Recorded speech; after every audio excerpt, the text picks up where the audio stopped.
Praise the Lord. இன்றைய தலைப்பு என்னன்னா, சிதறடிக்கிறவன் வருகிறான். வசனம் சொல்லுகிறது, நாகும் 2:1 வசனம், சிதறடிக்கிறவன் உன் முகத்துக்கு முன்பாக வருகிறான். அரணை காத்துக்கொள், வழியை காவல் பண்ணு, அறையை கெட்டியாய் கட்டிக்கொள், உன் பலனை மிகவும் ஸ்திரப்படுத்து. தேவனாகிய கர்த்தருக்கும் நமக்கும் நடுவில் உண்டான உறவை உடைப்பதற்கு, நம்முடைய ஆத்மாவை சிதறடிப்பதற்கு, நரகத்துல கொண்டு போய் சேர்ப்பதற்காக சிதறடிக்கிறவன் ஆகிய பிசாசானவன் என்ன பண்றானா, கர்ஜிக்கிற சிங்கம் போல நம்முடைய முகத்துக்கு முன்பாக ஓடி வந்து கொண்டிருக்கான்.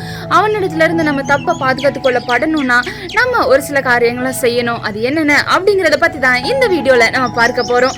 முதலாவது நம்ம என்ன பண்ணணும்னா, நம்முடைய வழியை காவல் பண்ணணும்.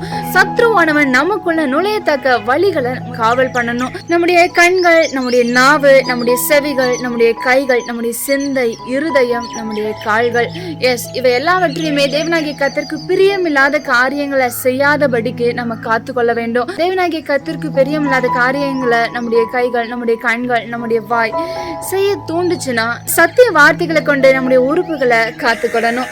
அடுத்தது என்னன்னா, நம்முடைய அறையை கெட்டியா கட்டிக்கொள்ளணும். நம் அனுதினமும் தேவ சமூகத்துல நின்று சர்வாயுத வர்க்கங்களை அணிந்து கொள்ளணும். எபேசியர் 6:13 வசனம், தேவனுடைய சர்வாயுத வர்க்கத்தையும் எடுத்துக்கொள்ளுங்கள். சத்தியம் என்னும் கச்சையை உங்கள் அறையிலே கட்டினவர்களாயும், நீதி என்னும் மார்க்கவசத்தை தரித்தவர்களாயும், சமாதானத்தின் சுவிசேஷத்திற்குரிய ஆயத்தம் என்னும் பாதரட்சையை கால்களிலே தொடுத்தவர்களாயும், பொல்லாங்கன் எய்யும் அக்னி ஆஸ்திரங்களை எல்லாம் அவித்து போடத்தக்கதா எல்லாவற்றிற்கும் மேலாக விசுவாசம் என்னும் கேடகத்தை பிடித்துக் கொண்டவர்களாயும் நில்லுங்கள். ரட்சணியம் என்னும் தலைசிராவையும் தேவசனமாகிய ஆவியின் பட்டயத்தையும் எடுத்துக்கொள்ளுங்கள். நம்ம அனுதினமும் தேவ சமூகத்துல நின்று நம்ம சர்வாயுத வர்க்கங்களை அணிந்து கொள்ளணும்.